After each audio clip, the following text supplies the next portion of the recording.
here we are at the start now.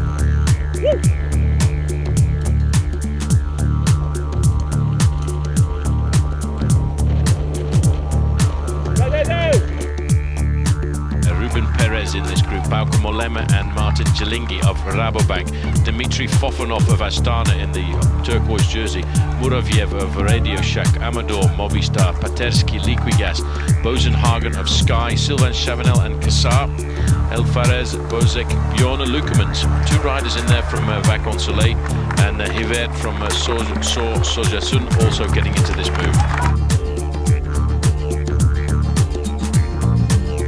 That was probably what was more important on his mind when he got out of bed this morning and looked down at his breakfast, and this was going to be an incredibly big day for him. He knows immediately how his body is. He knows if it's going to be a good day or if it's going to be a long 1 hour of purgatory.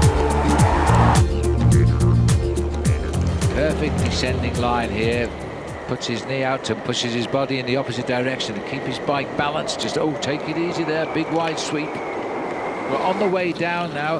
The hazards will become the terrain itself. If you come on the wrong line around one of these corners, there is no safety net to catch you.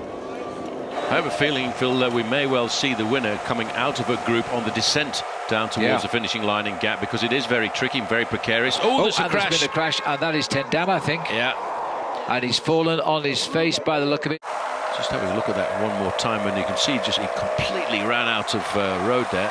He pulled it up and they went straight over the top of his bike, and he was very lucky to be on the grass at the side of the road. And there's the doctor alongside him quickly.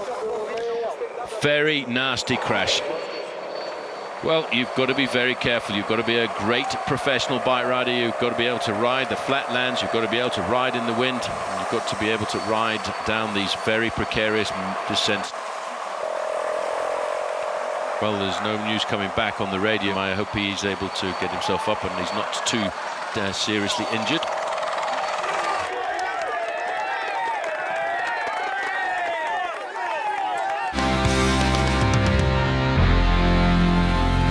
Well, we've just completed that rather rapid descent. Now we're starting to kick up a little bit. This is basically the start of the climb. But it starts slowly.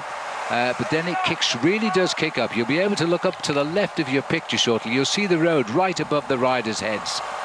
Yeah, I think it's a pretty tough climb as well. This is probably the steeper part of the climb at 7.5% the gradient. Now the pressure's on as the climb will get steadily steeper now. This is at the rear of the course. This is what we thought would happen. As soon as the riders got onto the front end of the race, the pressure would go on. A lot of riders would get themselves in trouble. Back in the pack at the moment and out of the hunt as these boys now race for real time at the front. They're turning right. This is the descent they're beginning now. They are going absolutely ballistic around these corners. And now they've got to brake really hard for the left-hand turn. What they're trying to do is take time out of the race leaders on the descent. He's now driving on here. This is a chance to gain time. And as we catch up with them, these are the three leaders. 16.7 kilometers to go. It really has been game on since the start this morning. The race for the first place is now on the escape down the hill, but these corners are very, very dangerous indeed, and they've got to watch the bends down here. But who is going to have a crash on the corner? Guys are taking risks to be in the first 10 or 15 places. Well, it was the way that he fell off. I don't know where our camera has gone. He suddenly cut away from that. It is absolute chaos since the start of the race. It's like a big diesel engine, but once he gets up to speed, he claws his way back into the group. He said the other day that he isn't a man to instantly rectify an attack. He prefers not to waste the huge energy, but to build up slowly and cross the gap. So, calming down a fraction now. They're looking at around about 20 seconds or a little bit further back down the main field. There is a charge of the light brigade down into the valley as we now start to see the main leaders setting themselves up for this very steep climb.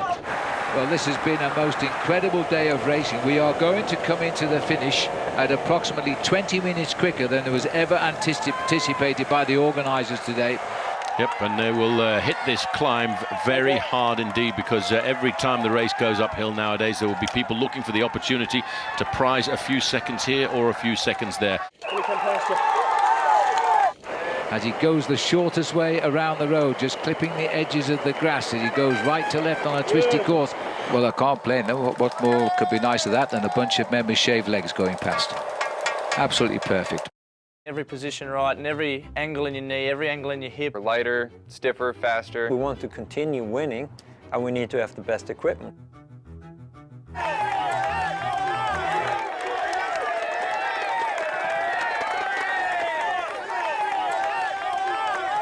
Well, there he is, his shoulders rolling, but I think it's going to be him first to the top now. Just having a little bit of difficulty with the slopes of this climb here. And this is the start of the descent. He's got a rendezvous with destiny this afternoon. Because he's not just looking at winning the climb, Paul, and taking the King of the Mountains. It's all downhill to the finish, apart from a little blimp on the way. He has a real chance of winning the stage. He knows how to go around corners fast, and he may well take advantage of this tricky descent. Now what's happened here? He's gone off again. That is bad luck. Bad luck or a lapse of concentration. He doesn't look seriously injured, but that's easy to say. It happened so quickly. He didn't get the hands out at all, landing very heavily on the right-hand side. He's making an indication here as though he might be able to get going. You know, cycling sometimes is very hard. You look behind, it's like trying to hold off a tsunami, isn't it?